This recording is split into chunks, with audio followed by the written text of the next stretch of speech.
Good morning students.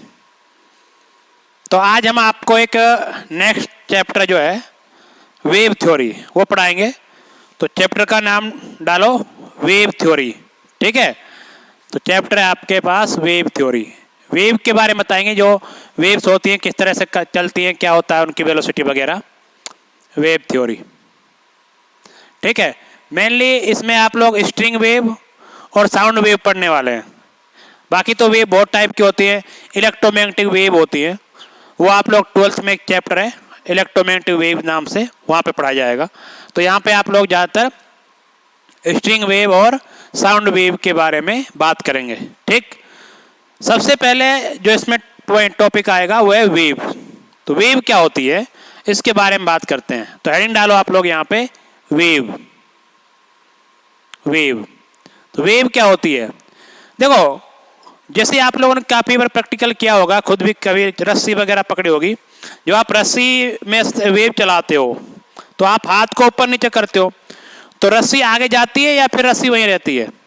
तो आप देखना रस्सी तो वहीं रहती है, लेकिन आपकी हाथ की एनर्जी जो होती है ना वो ट्रेवल करती है उसमें। तो पहली बात ये दिमाग में कंसेप्ट बिठा लो, पहले दिन बोल रहा हूं मैं कि वेव में कौन ट्रेवल करता है? एनर्जी ट्रेवल करती है। पार्टिकल तो ऊपर नीचे आगे पीछे होते रहते हैं, बस जाता कौन है आगे? एनर्जी कैरी करता है वेव। तो ठीक है, तो सिंपल सी डेफिनेशन जो है इसके लिखो आप लोग। मैं लिखा देता हूं यहाँ पे, बोल बोल के लिखाऊंगा क्योंकि लिखने में टाइम लगता है। तो लिखे आप लोग, वेव इज ए डिस्टर्बेंस, है ना, डिस्टर्बेंस क्रिएट कर रहे हो। Wave is a disturbance which carry energy from one place to another place, which carry energy from one place to another place without transporting of medium particles, तो particle के, medium के particles को बिना carry किए कौन किसको carry करता है? एनर्जी को कैरी करता है। जैसे मैं बोलूं वेव जा रही है 2 मीटर पर सेकंड से, इसका मतलब क्या हुआ? पार्टिकल जा रहे हैं या एनर्जी जा रही है? एनर्जी जा रही है। ठीक है, तो वेव में कौन कैरी करता है? एनर्जी कैरी करती है। तो एनर्जी जिस स्पीड चलती है उसका मतलब क्या है? वेव चल रही है। पार्टिकल होंगे ऊपर नीचे आगे पीछे, हम जानते हैं किस तरह से होते हैं, उनके बारे में पढ़ लेंगे हम लोग। पार्टिकल के मोशन के बेसिस पे भी हम जो है वेव का क्लासिफिकेशन करने वाले हैं, तो ये आगे की बात है। तो वेव पता आ गया, वेव क्या एक डिस्टर्बेंस क्रिएट किया आपने जो एनर्जी को कैरी करता है एक स्थान से लेकर दूसरे स्थान तक। ये सिंपल सी डेफिनेशन है, और वेव की कोई कमी नहीं है। Light wave, string wave, sound wave और इलेक्ट्रोमैग्नेटिक वेव, बहुत सारी वेव बन सकती है ना। अब नेक्स्ट आपका जो टॉपिक है वो है classification of waves. Next topic है classification of waves. Classification of waves, तो वेव्स का क्लासिफिकेशन करना है आपको। ठीक, क्लासिफिकेशन ऑफ वेव्स। तो क्लासिफिकेशन हम कई बेसिस पे कर सकते हैं। ठीक है, तो सबसे पहला जो क्लासिफिकेशन है वो है आपका मीडियम नेसेसिटी, है नेसेसिटी ऑफ मीडियम, ऐसा लिखो चाहो तो नेसेसिटी ऑफ मीडियम, मीडियम के आवश्यकता के आधार पर, है ना। तो यहां पे लिख लो पहला classification, on the basis of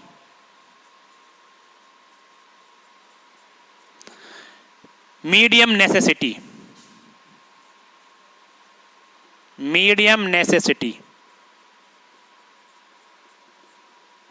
तो मीडियम की क्या नेसेसिटी होती है उसके बेसिस पे करते हैं हम लोग। तो मीडियम के नेसेसिटी के बेस पे 2 टाइप की होती है। कितने टाइप की होती है बच्चों? ये 2 टाइप की होती है। एक होती है मैकेनिकल वेव और दूसरी होती है नॉन मैकेनिकल वेव। ठीक है, नॉन मैकेनिकल वेव।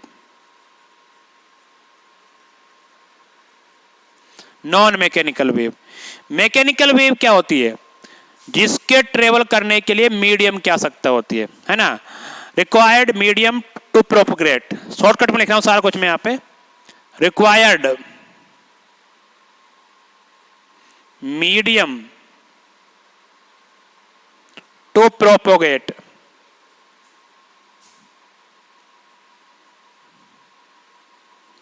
ठीक है।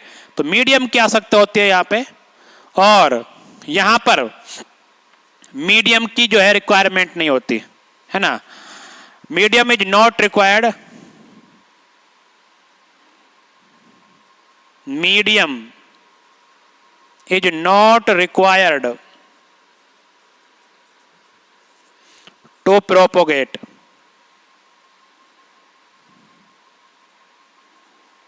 ठीक है, तो यहां पे प्रोपोगेट करने के लिए जो है मीडियम की रिक्वायर्ड नहीं होती है, और यहां पे जो है मीडियम की रिक्वायर्ड होती है। ठीक, तो इसका एग्जाम्पल क्या होगा? इसका एग्जाम्पल होगा आपके पास स्ट्रिंग वेव। अगर स्ट्रिंग मीडियम नहीं होगा तो आप स्ट्रिंग वेव कैसे बनेगी? तो स्ट्रिंग वेव बनने के लिए स्ट्रिंग जरूरी है, तो इसका एग्जाम्पल हो गया आपके पास स्ट्रिंग वेव। क्या है बच्चों? String wave. तो आपका एग्जाम्पल हो जाएगा स्ट्रिंग वेव। दूसरा साउंड वेव। अगर इस कमरे में से हवा निकाल दी जाए तो आपको सुनाई नहीं देगा, क्या देगा? केवल दिखाई देगा मेरा मुंह चलता हुआ कि क्या क्या कर रहा है ना ये, लेकिन आपको सुनाई कुछ नहीं देगा। साउंड को चलने के लिए मीडियम की जरूरत पड़ती है। तो दूसरा एग्जांपल हो जाएगा आपके पास साउंड वेव। साउंड वेव, ठीक है, साउंड वेव ये हो गया। इसके बाद जिनको मीडियम की रिक्वायरमेंट नहीं होती है उनको बोलते हैं हम लोग नॉन मैकेनिकल वेव। तो नॉन मैकेनिकल वेव का सबसे अच्छा एग्जांपल है इलेक्ट्रोमैग्नेटिक वेव, क्योंकि जो लाइट होती है, लाइट एक इलेक्ट्रोमैग्नेटिक वेव होती है। ठीक है, तो जो लाइट कहाँ से आ रही है? सन से आ रही है। तो सन से रास्ते में कहीं वैक्यूम है, कहीं गैस है, कहीं कुछ है, तो वो वैक्यूम में भी ट्रेवल करते हुए आ रहा है, मतलब उसको मीडियम की जरूरत नहीं है। मीडियम हो तो भी ठीक है, नहीं हो तो भी ठीक है, वो क्या करेगा? प्रोपेगेट करके आएगा। तो इसका मतलब क्या हुआ? इसका एग्जाम्पल हो जाएगा आपके पास इलेक्ट्रोमैग्नेटिक वेव। क्या है बच्चों? इलेक्ट्रोमैग्नेटिक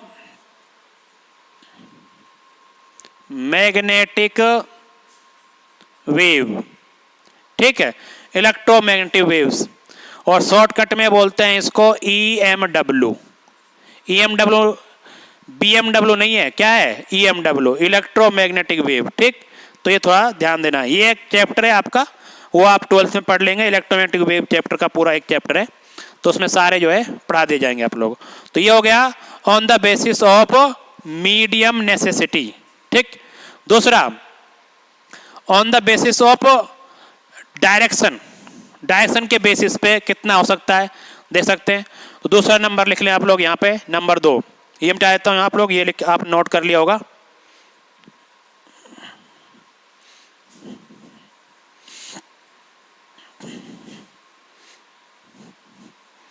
तो on the basis of direction, direction of propagation, है ना, कितने डायरेक्शन में प्रोपेगेट हो रही है, उसके बेसिस पे ये क्या होती है? 1D, 2D, 3D।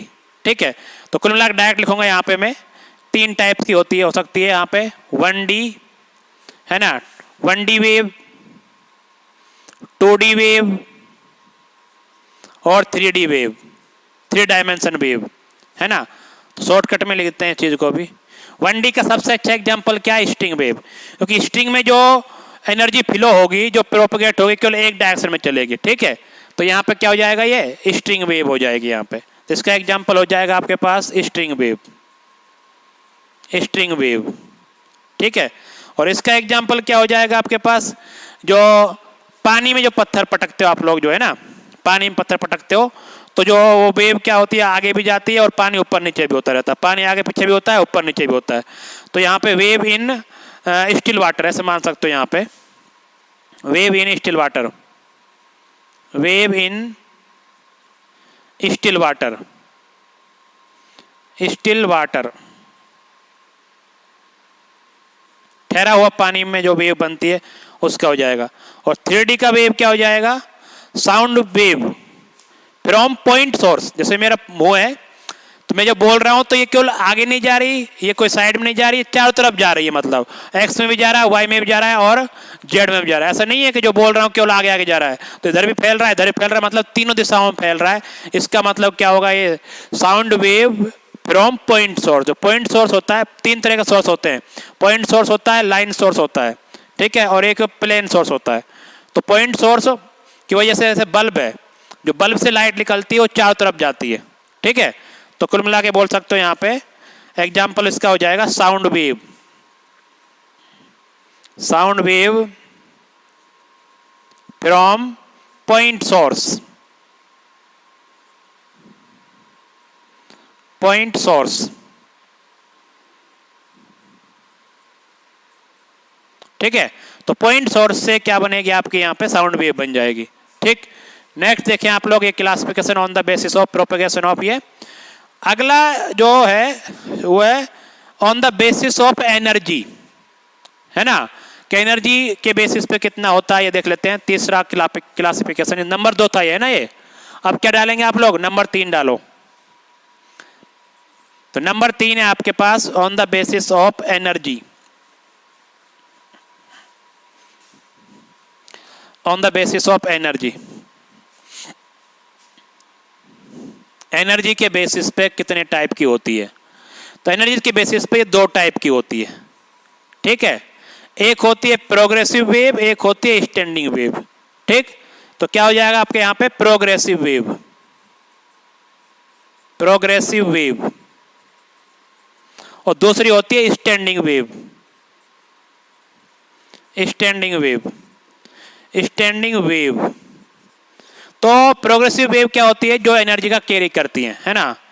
तो ये carry the energy from one place to another place. तो इसमें क्या लिख देंगे, पहला point carry the energy, energy. तो एनर्जी को कैरी करती है ये, और डो नॉट कैरी एनर्जी, तो इसमें लिख देंगे आप लोग डो नॉट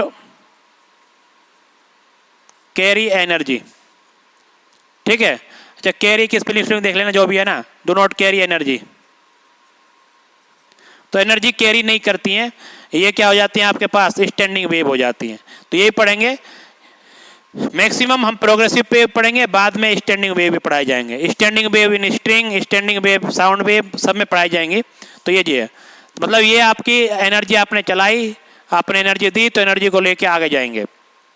ये वाले एनर्जी को लेकर आगे नहीं जाते हैं, एनर्जी का फ्लो नहीं करता है, ठीक है। तो ये हो जाती है आपकी स्टैंडिंग वेव। लास्ट जो क्लासिफिकेशन जो इंपॉर्टेंट है सबसे ज़्यादा, वह है on the basis of motion of medium particles, कि मीडियम के पार्टिकल के मोशन के बेसिस पे क्या होता है। तो ये लिख लेते हैं number 4, classification on the basis of medium motion of medium particle. तो यहाँ पे नंबर 4 है on the basis of motion of medium particle, basis of motion of medium particle, medium particle, ठीक है। तो मीडियम के पार्टिकल के मोशन के बेसिस पे कितने टाइप की होती है, ये आप अब पढ़ने वाले हैं। तो मीडियम के पार्टिकल के मोशन के बेसिस पे भी आपकी ये 2 टाइप की होती है, ठीक है। कितने टाइप की होती है बच्चों, 2 टाइप की होती है। एक होती है आपके पास ट्रांसवर्स वेव, ठीक। क्या होती है बच्चों, ट्रांसवर्स वेव, ट्रांसवर्स वेव। और दूसरी होती है आपके पास longitudinal wave, longitudinal wave, longitudinal wave, ठीक है। Transverse wave and longitudinal wave. Transverse wave क्या होती है, जिसमें मोशन पार्टिकल जो है मीडियम के वो परपेंडिकुलर टू वेव प्रोपगेशन। तो motion of medium particles is perpendicular to wave propagation. तो क्या लिखेंगे यहां पे, इसमें पॉइंट है आपके पास motion of medium particles, medium particles is perpendicular to, is perpendicular to, motion of medium particles is perpendicular to wave propagation, direction of wave propagation, direction of wave propagation, wave propagation, ठीक है। तो wave propagation direction के perpendicular होता है। जैसे आप लोग string पकड़ते हो, स्ट्रिंग पकड़ी हुई है, आपने ऐसे चला रहे हो इसको ऊपर नीचे, ठीक है, तो वेव कहाँ जा रही है, आगे जा रही है, लेकिन स्ट्रिंग के पार्टिकल क्या कर रहे हैं, ऐसे ऊपर नीचे कर रहे हैं, इस तरह से ऊपर नीचे कर रहे हैं, इसको क्या बोलते हैं, ट्रांसवर्स वेव बोलते हैं, ठीक। तो इसका एग्जाम्पल क्या हो जाएगा आपके पास, स्ट्रिंग वेव, इलेक्ट्रोमैग्नेटिक वेव, ठीक। तो इसका एग्जाम्पल आप लिख लें यहां पे, स्ट्रिंग वेव, और दूसरा EMW, electromagnetic wave. Electromagnetic wave में क्या होता है, हालांकि बाद में पढ़ लेंगे, इलेक्ट्रोमैग्नेटिक वेव में इलेक्ट्रिक फील्ड और मैग्नेटिक फील्ड दो होते हैं, वो दोनों ही वेव प्रोपगेशन के परपेंडिकुलर ऑसिलेट कर रहे होते हैं, ठीक है। मतलब कुछ ऐसा होता है, इसका डायग्राम बनाने की कोशिश करें थोड़ा सा। यहाँ पे अगर आपका ये एक्स डायरेक्शन में क्या कर रही है, वेव प्रोपगेट हो रही है ना, तो ये वेव प्रोपगेट कर रही है, यहाँ पे प्रोपगेशन हो रहा है, यहाँ पे वेव प्रोपगेशन हो रहा है, इधर वेव प्रोपगेशन हो रहा है, यहाँ पे इधर, ठीक है, इस डायरेक्शन में। और इधर आपका क्या है, इलेक्ट्रिक फील्ड लगा हुआ है, और जेड डायरेक्शन में क्या लगा हुआ है, आपका मैग्नेटिक फील्ड लगा हुआ है। तो क्या होता है कि इधर आपका इलेक्ट्रिक फील्ड ऐसे ऐसे कर रहा होगा, और जेड डायरेक्शन यूं यूं क्या कर रहा होगा, मैग्नेटिक फील्ड कर रहा होगा। मतलब अगर मेरा ये हाथ क्या हो इलेक्ट्रिक फील्ड, और ये वाला हाथ क्या हो मेरा, मैग्नेटिक फील्ड हो, तो ये ऐसे ऐसे कर रहा है और ये वाला हाथ ऐसे ऐसे कर रहा है, दोनों ऐसे ऐसे कर रहे हैं, और वेव आगे चल रही है यूं, है ना, डांस हो गया मतलब ये। तो ऐसे डांस करते हुए आगे जा रहा है, तो वेव आगे जा रही है, इलेक्ट्रिक फील्ड यूं यूं ऊपर नीचे कर रहा है, मैग्नेटिक फील्ड अंदर बाहर कर रहा है, और वेव कहाँ चल रही है, आगे। तो यहाँ पे electric field and magnetic field both oscillate perpendicular to wave propagation.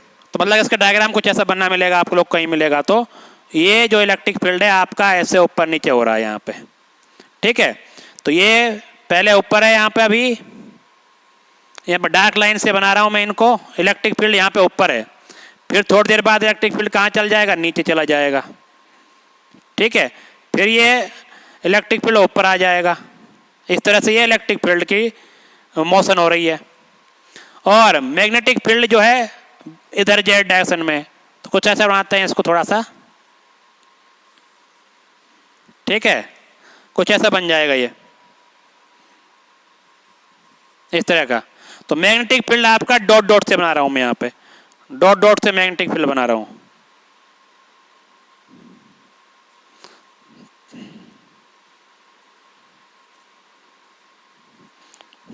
ठीक है।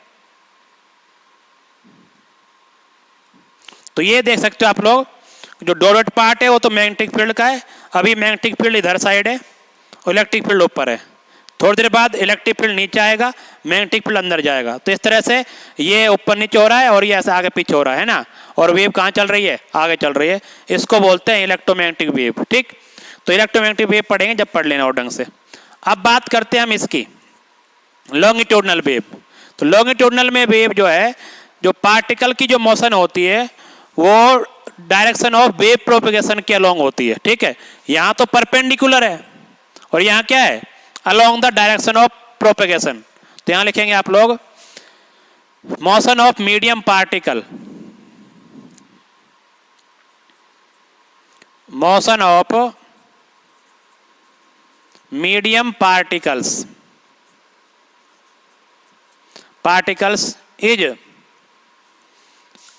is in the direction of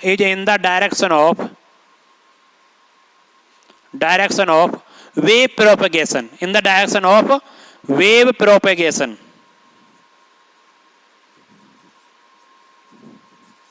ठीक है, wave propagation, in the direction of wave propagation. तो वेव प्रोपेगेशन के अलोंग ही क्या होती है, यहाँ पे मोशन होती है पार्टिकल, जिसे मैं बोल रहा हूँ। तो सबसे पहले क्या हो रहा है कि सबसे पहले जो यहाँ वाला पार्टिकल है एयर का, उसको मैं दबाया, उसने वो अगले वाले को दबाया, और ऐसे ऐसे करते हुए ऐसे ऐसे वेव भी आगे जा रही है और पार्टिकल भी ऐसे कर रहा है और वेव आगे चल रही है। तो ये कौन सी हो जाती है, आपकी लॉन्गिट्यूडनल वेव हो जाती है, ठीक। सेम डायरेक्शन में होता है इसमें। तो इसका जो एग्जाम्पल है वो क्या है, साउंड वेव। तो इसका एग्जाम्पल क्या होगा, साउंड वेव। तो इसका एग्जाम्पल लिख लें आप लोग, साउंड वेव, साउंड वेव, ठीक। तो ये आपकी तरह से ये आपका क्लासिफिकेशन हो गया। अब थोड़ा ज़्यादातर हम जो है अभी शुरुआत में जो है लॉन्गिट्यूडनल वेव तो हम साउंड वेव में ही पढ़ लेंगे और ढंग से, और प्रॉपर्टी जो भी होगी इसकी थोड़ी बहुत वो बाद में पढ़ लेंगे। अभी हमारा फोकस जो ज़्यादा इस शुरुआत चैप्टर में वो किसका है, ट्रांसवर्स वेव पर ही है। तो ट्रांसवर्स वेव के बारे में पढ़ेंगे अभी और हम थोड़ा सा, ठीक है। तो ट्रांसवर्स वेव देख लेते हैं अभी यहाँ पे और अभी हम ट्रांसवर्स वेव।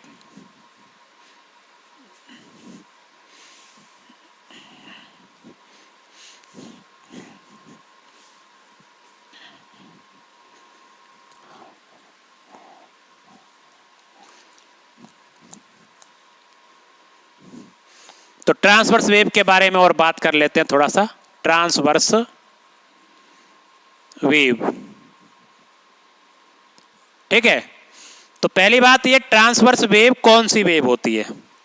तो ट्रांसवर्स वेव आप ही पढ़ा आपने, जिसमें पार्टिकल परपेंडिकुलर मोशन करते हैं वेव प्रोपेगेशन के, ठीक।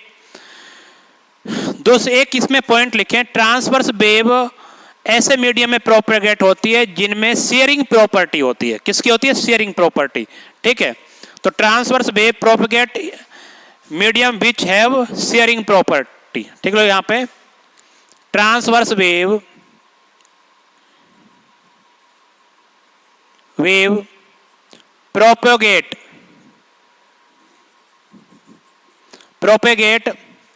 in medium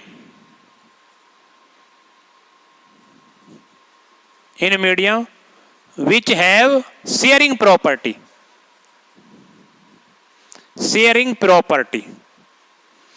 अब शेयरिंग प्रॉपर्टी क्या होती है समझ लो आप लोग कि शेयरिंग प्रॉपर्टी क्या है। कि अगर हम किसी ऑब्जेक्ट पर, किसी भी ऑब्जेक्ट पे फोर्स लगाएं और उसकी आकृति क्या हो जाए, चेंज हो जाए, उसकी शेप क्या हो जाए, चेंज होता है। If an object change its shape by external force then it is called shear property, है ना। शेयर का मतलब क्या होता है समझ लो आप लोग यहाँ पे। शेयरिंग प्रॉपर्टी क्या होता है, शेयर मीडियम क्या होता है, शेयर मीडियम में क्या होता है, if we apply external force and medium change its shape, ठीक है। तो ये क्वेश्चन यहां पे, if we apply external force and medium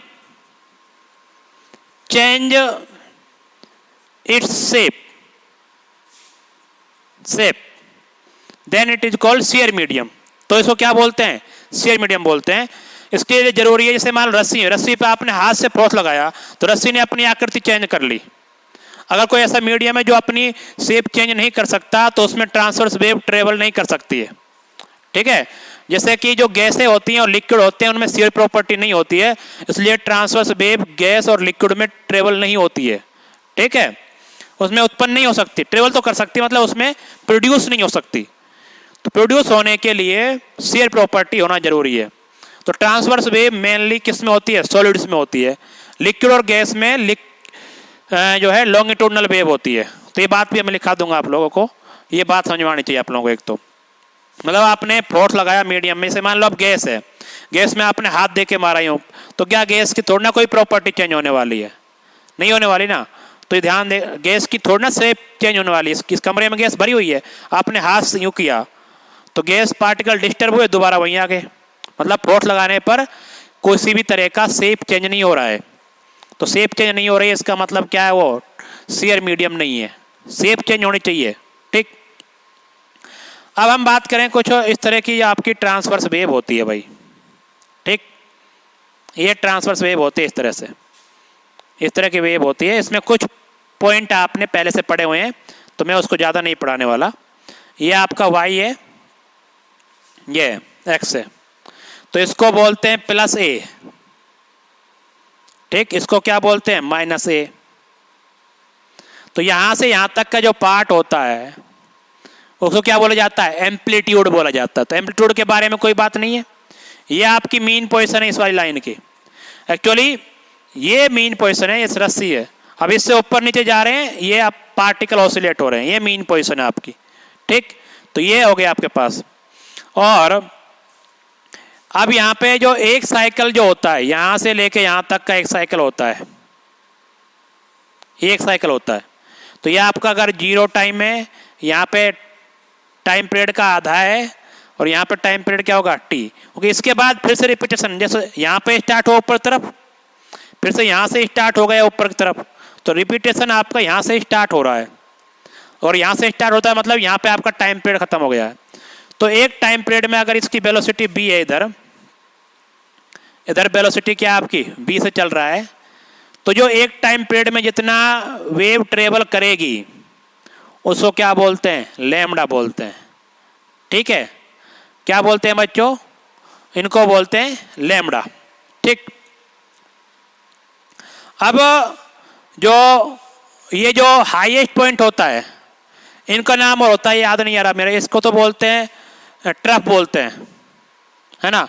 इसका जो एग्जैक्ट क्या नाम है याद नहीं आ रहा अभी, मतलब इसको पीक पॉइंट बोल सकते हो चाहो तो, है ना। पीक वगैरह होते हैं, इनके नाम बता दूंगा अगर मेरे याद हो जाएंगे, तो अभी याद नहीं आ रहे। इसको बोलते हैं ट्रफ, ठीक है, और इसका नाम याद नहीं आ रहा, हाईएस्ट पॉइंट को क्या बोलते हैं पता नहीं। अब देखो यहाँ पे ये वाली पार्ट क्या आपका लैम्डा हो जाता है, क्या हो जाता है बच्चों, ये भी लैम्डा है। ठीक, और ये वाला पार्ट भी क्या होता है, आप यहाँ से यहाँ तक बात करें तो ये भी क्या होता है, लैम्डा होता है। तो ये आप लोग देख लेना सीट वगैरह में क्या होते हैं, ये ट्रफ वगैरह नाम होते हैं इनके। ठीक, अब हम बात करें किसकी, लैम्डा की। तो लैम्डा क्या है, वेव लेंथ है। तो आप वेव लेंथ के बारे में बात कर लेते हैं यहाँ पे, wave length, wave length, wave length lambda. ठीक, तो वेव लेंथ क्या होती है, वेव लेंथ आपकी ये डिस्टेंस है या फिर ये डिस्टेंस है या भी ये डिस्टेंस है, इनको ट्रफ बोलते हैं, TROUGH, TROUGH, ये भी ट्रफ है और ये भी क्या है, TROUGH, ये भी ट्रफ है। ठीक, ये वेव लेंथ है लैम्डा, क्या है बच्चों, लैम्डा। तो लैम्डा क्या होता है, ये डिस्टेंस होती है आपकी। तो ये डिस्टेंस क्या है, distance travel by wave in one time period, तो इसको क्या बोलते हैं, लैम्डा बोलते हैं। तो आप लिखेंगे यहाँ पे distance travelled by wave in one time period, in one time period क्या बोलते हैं, इसको लैम्डा बोलते हैं। मतलब लैम्डा डिस्टेंस क्या होती है, स्पीड इनटू टाइम। तो v लैम्डा बराबर क्या हो जाएगा, ये हो जाएगा आपके पास, लैम्डा बराबर हो जाएगा v into T. Lambda equal to क्या हो जाएगा, v इंटू टी। अब हम जानते हैं t की वैल्यू क्या होती है, 1 फ्रिक्वेंसी होती है। ये सब पढ़े हुए हैं आप लोगों ने, फ्रिक्वेंसी वगैरह क्या होती है। तो यहाँ से हो जाएगा आपके पास लैम्डा इक्वल टू v/f, इसका मतलब हुआ v equal to f lambda. तो ये भी काफ़ी जगह यूज होता है फॉर्मूला, v इक्वल टू क्या होता है, f लैम्डा। तो v इक्वल टू होता है f into lambda, frequency into lambda, थोड़ा ध्यान देना ये। ठीक, दूसरा एक प्रॉपर्टी और देखिए, अभी यहाँ पे थोड़ा पढ़ा देते हैं आप लोगों को कि क्या क्या प्रॉपर्टी है। जब कोई वेव वो एक मीडियम से दूसरे मीडियम में जाती है, ठीक है, एक मीडियम से दूसरे मीडियम में जाती है, तो उसके किस किस चीज़ में चेंज होता है और किस में नहीं होता है, ये पढ़ लेते हैं। तो ये आप नोट कर लीजिए, थोड़ा आगे बता देता हूँ मैं अभी।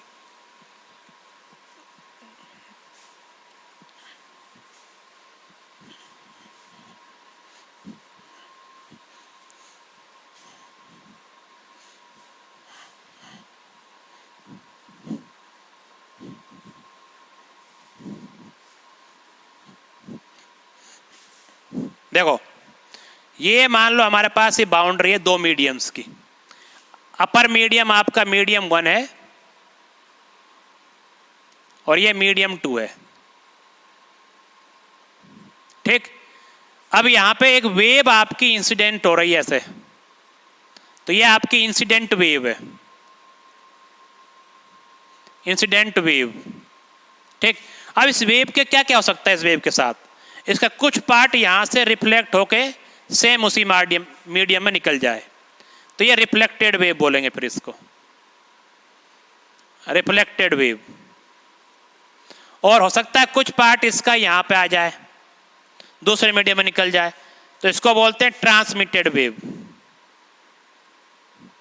Transmitted wave. ठीक है, अब ये देखना हमको ये है कि इसका क्या क्या चीजें हैं। मान लो इस वेव की इंटेंसिटी इंसिडेंट वेव की आई थी, फ्रिक्वेंसी एफ थी, वेलोसिटी वी थी, वेवलेंथ लैम्बडा थी, है ना। I intensity, F frequency, V velocity, lambda wavelength. तो जो रिफ्लेक्टेड वेव है उसकी क्या क्या चीज सेम रहेगी, क्या क्या चीज डिफरेंट रहेगी। तो सबसे पहले बताओ इंटेंसिटी सेम रहेगी क्या? बिल्कुल नहीं रहेगी। मान लो यहाँ से 100 वाट आई, यहाँ पे 100 वाट पर मीटर स्क्वायर की इंटेंसिटी आई और इसमें से 40 वाट रिफ्लेक्ट हो गई और 60 वाट क्या हो गई? ट्रांसमिटेड हो गई। तो बताओ आई जो है आई डैश के बराबर होगा? बिल्कुल नहीं होगा। तो नई इंटेंसिटी हो जाएगी रिफ्लेक्ट की जो है आई डैश। और 100% रिफ्लेक्शन हो रहा है, बिल्कुल कहीं लॉस नहीं हो रहा है, तो बोल सकते हो आप लोग क्या होगा, जो है आई बराबर आई डैश होगा। अब मुझे बताओ फ्रिक्वेंसी चेंज होगी कि नहीं होगी? तो फ्रिक्वेंसी कभी चेंज नहीं होती, ये दिमाग में लगा लो। यहाँ पे मीडियम चेंज करने पर फ्रिक्वेंसी चेंज नहीं होती है, ठीक है। मीडियम चेंज करने पर फ्रिक्वेंसी चेंज नहीं होती। Frequency does not change in by changing the medium. तो यहाँ पर लिख सकते हो आप लोग, इंपॉर्टेंट पॉइंट ये ज्यादा, frequency does not change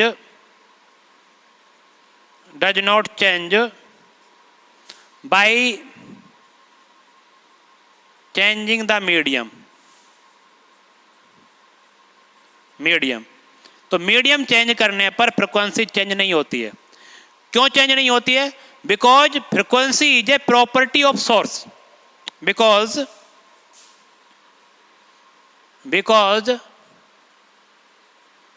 frequency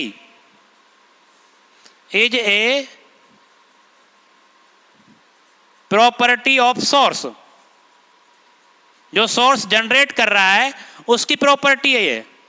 भाई अगर मैं रस्सी यहां पे चला रहा हूं 50 हर्ट्ज से, अब आप उस रस्सी को चाहे आगे मोटी कर दो पतली कर दो, तो जिस रेट से वेव यहां से जनरेट हो रही है उसी वेव से आगे जाएगी।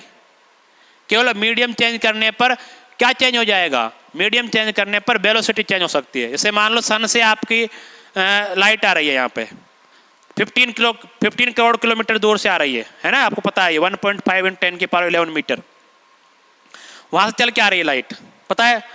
तो जो जिस फ्रिक्वेंसी से सन पर जनरेट हो रही है उसी फ्रिक्वेंसी से यहाँ पहुंच रही है वो। तो कितने किलोमीटर दूर, मतलब कितने ही मीडियम आए होंगे तो भी क्या होगा? फ्रिक्वेंसी सेम रहती है। बिकॉज फ्रिक्वेंसी जो है मीडियम पर डिपेंड नहीं करती, किस पर डिपेंड करती है? सोर्स पे।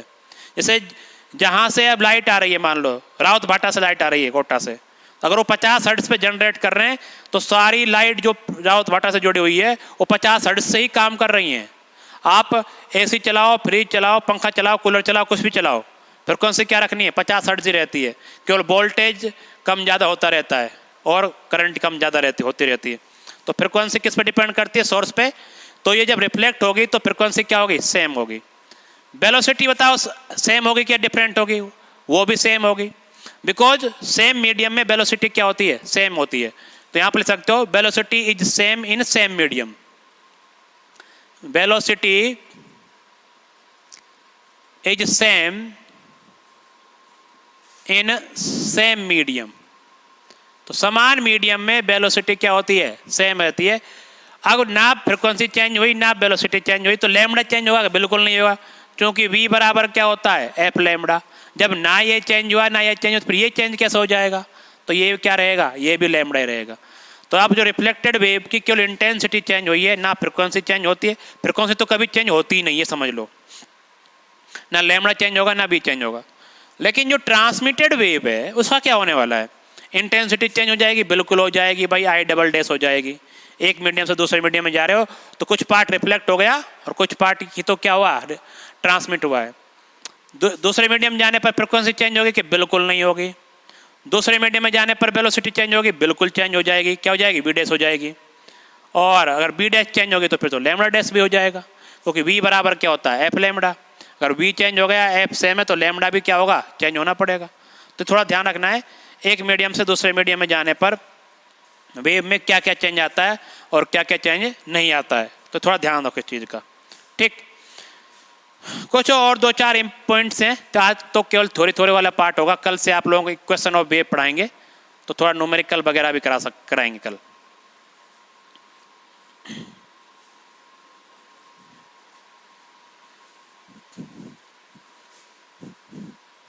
देखो इधर नेक्स्ट आपका जो है एक दो पॉइंट लिखें। ठीक, पॉइंट ये है कि जो लिक्विड और गैस होती हैं उनमें ट्रांसवर्स वेव प्रोपगेट नहीं करती है, मतलब ट्रांसवर्स वेव प्रोड्यूस नहीं होती है ना। In liquid and gases transverse wave does not generate, है ना। इसलिए सब चाहो तो लिख लो, चाहो तो in liquid and gases transverse wave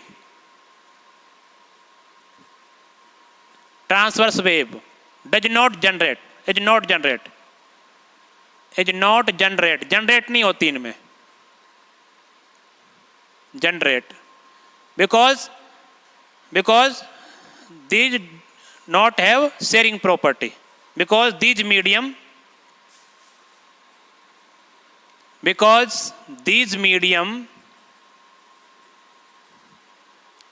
not have sharing property। तो शेयरिंग प्रॉपर्टी इसमें नहीं होती इन दोनों में, इसलिए जनरेट नहीं होती है शेयरिंग प्रॉपर्टी। ठीक है, तो शेयरिंग प्रॉपर्टी नहीं होने की वजह से इनमें जो है नहीं होती है। लेकिन सॉलिड जो होते हैं उनमें ट्रांसवर्स और लॉन्गिट्यूडनल दोनों ही वेव क्या होती हैं, जनरेट होती हैं। ठीक है, तो मेनली इनमें लॉन्गिट्यूडनल वेव जनरेट होती है। ठीक, दूसरा, in solid medium transverse and longitudinal both wave can be generate. ठीक है, in solid medium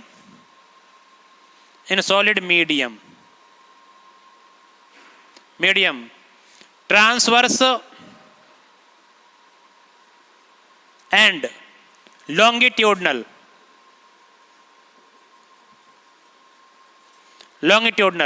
both waves can be generate, both wave can be propagate, generate जो भी लिखो, can be propagate।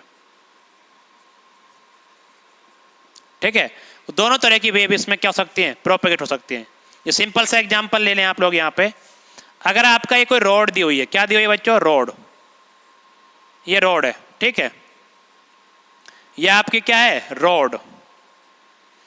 अगर आपने इस पे एक हथौड़ा लिया, हथौड़ों को ऐसा मारा टेढ़ा, है ना, ये हथौड़ा है आपका, हथौड़ा बनाते हैं थोड़ा डंका सा। ठीक है, ये हथौड़ा है, इससे आपने इस पे इससे यूं मारा थोड़ा टेढ़ा सा, किनारे पे यूं मारा टेढ़ा, तो इसमें जो वेव बनेगी कैसी बनेगी, ट्रांसवर्स बनेगी। तो इसमें जो वेव प्रोड्यूस होगी, ये सिरा नीचे जाएगा, मान लो ऐसे कुछ ऐसी वेव बन जाएगी इसमें।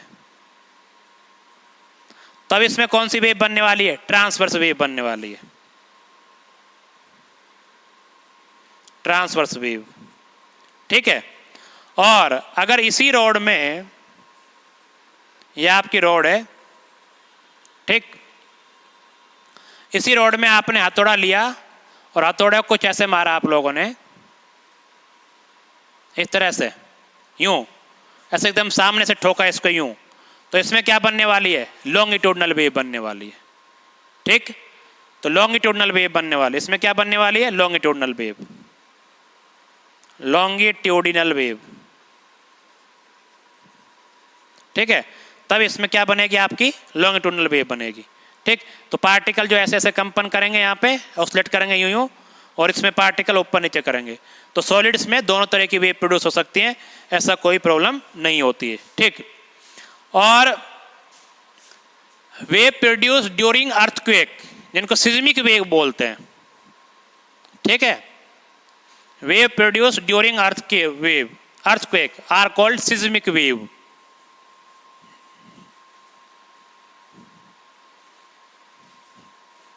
तो ये बात पे लिख लो चाहो तो, वेव प्रोड्यूस ड्यूरिंग अर्थक्वेक, ठीक है, earthquake.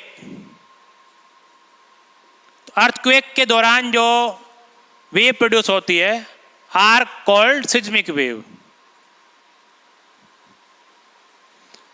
Are called seismic, SEISMIC, seismic wave, ठीक है। These wave have both S type and P type. S type को बोलते हैं ट्रांसवर्स और पी टाइप मतलब प्रेशर वेव होती है और लॉन्गिट्यूडनल वेव होती है, ठीक है। दीज वेव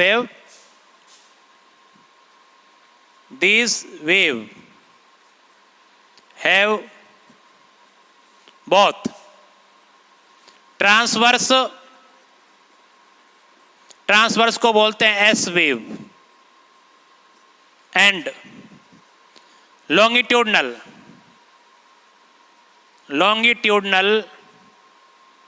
इसको बोलते हैं पी वेव। क्या नाम बच्चों? P wave. तो दोनों तरह की वेव होती है, इसमें दोनों तरह की वेव होती हैं। और थोड़ा ध्यान रहे, जो ट्रांसवर्स वेव होती है उसकी स्पीड होती है 5 किलोमीटर पर सेकंड और जो पी वेव होती है उसकी वेलोसिटी होती है 9 किलोमीटर पर सेकंड। तो थोड़ा ध्यान देना, इस पे याद रख लेना, बस ये हो गया। और कुछ वेव ऐसी होती है ना तो वो ट्रांसवर्स होती है ना ही क्या होती हैं जो है क्या बोलते हैं लॉन्गिट्यूडनल होती है, उनको बोलते हैं रिपेल, ठीक है। द वेव नाइदर ट्रांसवर्स और नॉर लॉन्गिट्यूडनल, ठीक। तो ये बात भी लिख लो, द वेव्स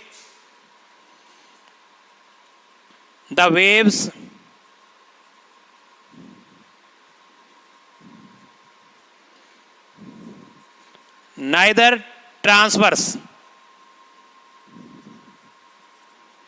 nor longitudinal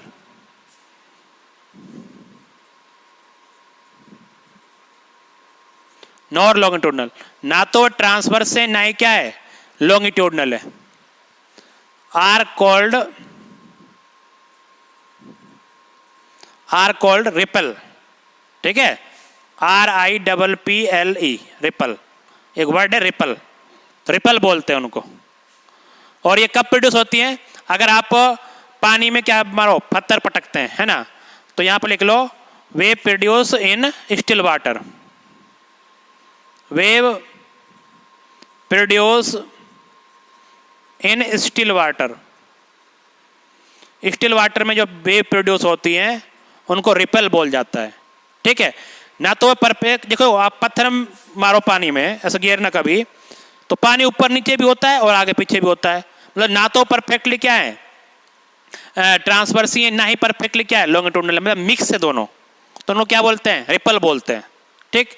तो कुछ ऐसे बनती है वहां पे, इस तरह से बनती है वहां पे जो है पानी के अंदर, ऐसे आगे पीछे भी हो रहा है ऊपर नीचे भी हो रहा है। तो यहाँ पे कुछ पार्टिकल जो है थोड़ा आगे भी जाने की कोशिश कर रहे हैं यहाँ पे, और यहाँ पे ऐसा कुछ बनता है, ये इस तरह से आगे पीछे भी हो रहे हैं और ऊपर नीचे भी हो रहे हैं। तो इस तरह से कुछ बनते हैं, कोई टेंशन नहीं, प्रॉब्लम नहीं, पानी के अंदर भी बनती है, तो इतना कोई इंपॉर्टेंट बात है नहीं है, तो ये आप थोड़ा याद रखें, ठीक।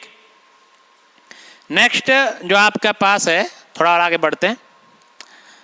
एक वर्ड आता है कहीं, हालांकि इस चैप्टर में तो नहीं आएगा लेकिन आगे याद रख सकते हो उसको। एक इलेक्ट्रोमैग्नेटिक स्पेक्ट्रम होता है ना, क्या होता है इलेक्ट्रोमैग्नेटिक स्पेक्ट्रम।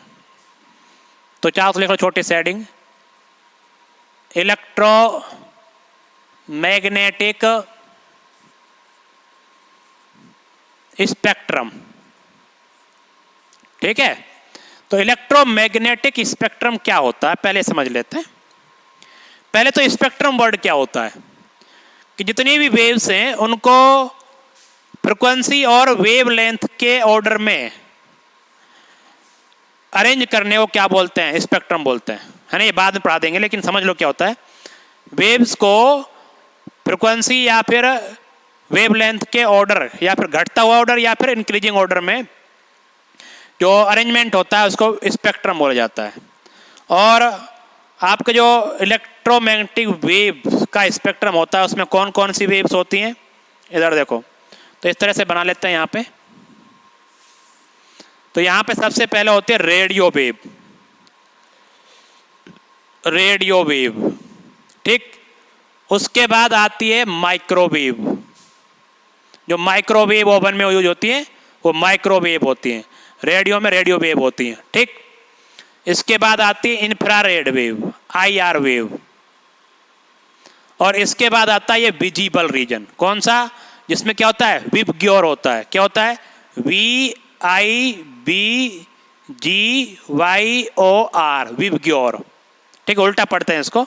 तो ये वाला पूरा रीजन क्या हो गया आपका, विजिबल रीजन, विजिबल रीजन, ठीक। इसके बाद आता है यहाँ पे UV रेज, ठीक। इसके बाद आता है आपके पास एक्स रेज, और इसके बाद आता है यहाँ पे सबसे लास्ट में गामा रेज। जाने पर, यहाँ से यहाँ जाने पर जो इनकी वेवलेंथ तो क्या है, घट रही है। तो लैम्बडा क्या हो रहा है, डिक्रीज हो रहा है, और फ्रीक्वेंसी क्या हो रही है, इंक्रीज हो रही है। तो इधर से इधर जाने पर लैम्बडा घट रहा है, मतलब इलेक्ट्रोमैग्नेटिक स्पेक्ट्रम में रेडियो वेव की सबसे ज़्यादा होती है। उसके बाद माइक्रोवेव, इंफ्रारेड। ये वाला ही पार्ट क्या है आपका, यही वाला ही पार्ट क्या है आपका, लाइट है, जो आपको दिखती है।